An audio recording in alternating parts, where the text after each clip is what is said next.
mais inspecteur, c'est immense ici. Et que dire de ce cosmopolitisme ambiant? Et que dire de ces immeubles? Ils sont tellement hauts, je ne vois même pas le toit.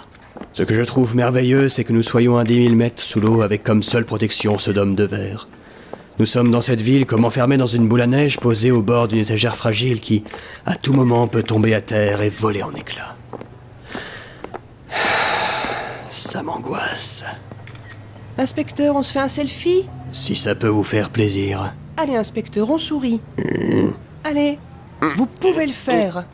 Bravo. Merci. Ah, ma pauvre mâchoire. Allez, on regarde. Tiens, mais je n'avais jamais vu qu'il n'y avait pas de trottoir. Attendez, Oui, zoomez là pour voir. Mais oui, ce sont des affiches. mais oui. Des avis de recherche même. Oh, il faut qu'on aille voir.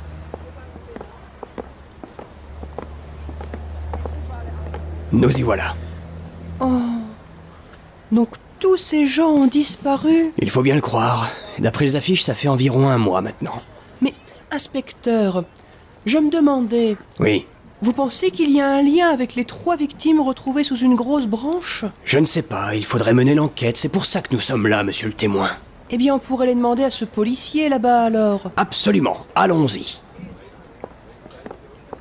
Les arbres sont des tueurs. Vous voulez bien circuler, s'il vous plaît, vous perturbez la voie publique. Manipulés par les citoyens. C'est ça, Les circulez. arbres sont des tueurs. Monsieur l'agent, Oui. je me présente, inspecteur Malin, et voici Eugène Témoin. Bonjour. Nous aurions quelques questions à vous poser au sujet des disparus. Mais avant, je voudrais savoir pourquoi il n'y a pas de trottoir dans cette ville. Non, ça c'est très simple, c'est pour lutter contre la prostitution. D'accord, mais en ce qui concerne les disparus. On mène toujours l'enquête. Donc vous n'avez vraiment rien. On est vu un parler 3 langues en même temps. Vous avez entendu, inspecteur? On devrait peut-être aller interroger les plantes du coin. Bonne idée, Eugène. Monsieur le policier, où pouvons-nous trouver un magasin de plantes? Vous tournez à gauche, rue de Neptune. Ensuite, vous prenez le pont et vous amènera jusqu'au centre commercial. Là-bas, vous trouverez le magasin à la main verte. Merci. Mais que c'est grand! Bon, témoin, pas le temps de niaiser. Par où commencer? Eugène, arrêtez ça tout de suite. Hein? Mais je ne comprends pas, qu'est-ce qui se passe? Ne posez pas de questions, faites ce que je vous dis. Mais je ne comprends pas, enfin. Ah, mais... J'essaie d'écouter cette conversation entre ces hommes et ces plantes. D'accord, inspecteur, mais il suffisait de me le dire. Vite, suivons-les discrètement. La discrétion, c'est l'une de mes plus grandes qualités. Mes frères, mes sœurs, c'est demain le grand jour, notre jour. En effet, la mégalopole Boulogne-sous-Mer, responsable de l'exploitation de milliers, que dis-je, de millions, de milliards d'innocents arbres et autres végétaux, va s'écrouler sous le poids de sa vanité.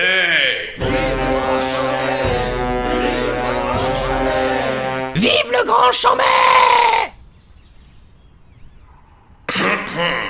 Demain, à 15h aura lieu la cérémonie en l'honneur de l'arbre le plus grand de la ville. J'ai nommé Megacarpinus caroliania.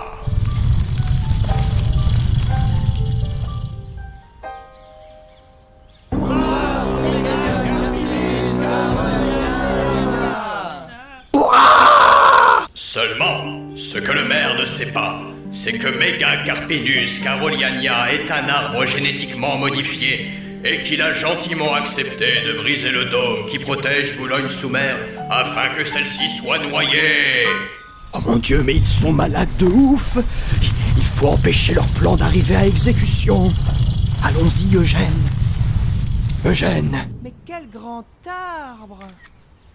Eugène, mais qu'est-ce que vous faites? Nous avons des intrus. Attrapez-les!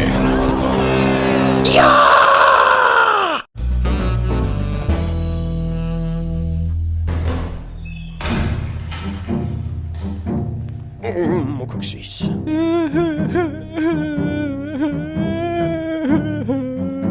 Allons, Eugène, reprenez-vous, on va s'en sortir.